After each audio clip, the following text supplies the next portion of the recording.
So the pandemic put a huge pause on travel plans for a lot of us. Now, 2 years later, many Canadians are starting to dust off their suitcases and maybe start daydreaming about going on those long trips. Well, this morning we are checking in with travel expert Natalie Prady for tips on packing and preparing for long-haul travel. So first of all, good morning to you. Oh, you look like you are ready for vacation. That yellow, you got all your, you're like, get me out of here.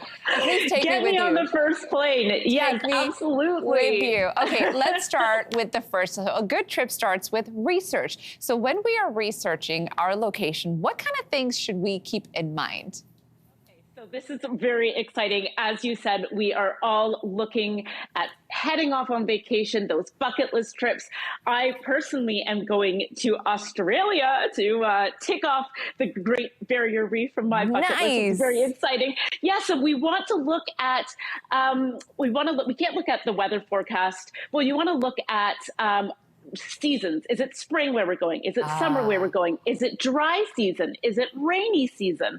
Will you have access to a washing machine? Because a lot of these bucket list trips, these long haul trips, you're gone for a long time. Yes. You also want to see customary clothing. Are you going to have to cover your head or your shoulders? You want to be respectful of culture wherever you're going. Absolutely. Great tips there. Oh my gosh. I really want to come along on this trip with you, by the way. Okay. I know. Packing, it really can be a make it or break it moment. Like you mentioned, you know, sometimes you have to make sure to see if there's a machine that a laundry machine if you have access to.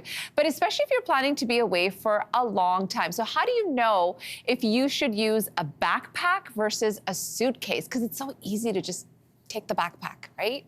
It is, you know, and if you are traveling around a lot, lots of different destinations, if there's lots of walking, if you're primarily on your own, a backpack is a great idea. You can get them in huge sizes, small sizes. They're just a great option. But suitcases are also good if you have someone who's going to help you with your luggage, if you're not going to be pulling it through cobbled streets.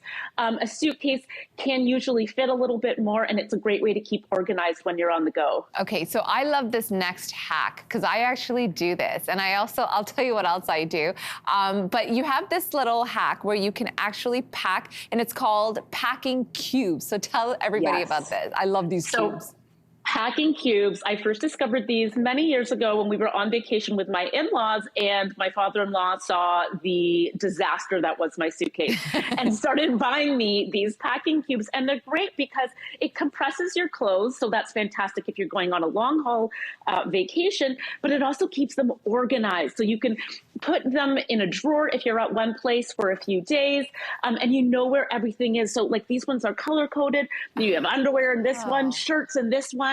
It is such a good way to keep track of everything when you're on the move. Okay, so Natalie, I know this sounds a little bit weird too, but someone showed me how to pack as much as you can in a suitcase by rolling everything. So you just roll everything and you just line it up, and you can just go layer after layer. It's amazing. Okay, so when it comes to clothing, and I'm sure you're packing some cute outfits for Australia. I don't know. I don't care how long you're going. You're cute, girl. And I know you're going to be taking some photos. You're going to be packing some serious outfits. But how can you be practical? So where you don't have to wear a ton of clothing, where you're kind of repeating as well, and you're wearing the same outfit every day. Well, you know, like you said, when you're going away, you don't have a different luggage allowance, right? So whether you're going for 2 weeks or 4 weeks, you're still only allowed to bring that one suitcase on the plane. So it's really great to have lots of neutral colors, blacks and blues and tans, and then really spice things up with an accessory or a scarf, some nice earrings, and with your shoes to stay light, you have some flip-flops, usually a walking shoe, and then something a little fancier for the evening. Keep it simple, but always fashion. Okay, let's really quickly talk about flights, especially if it's a long one. It can be a little bit, I get really restless. What do you do? What do you do to make things a little bit more comfortable for a long flight?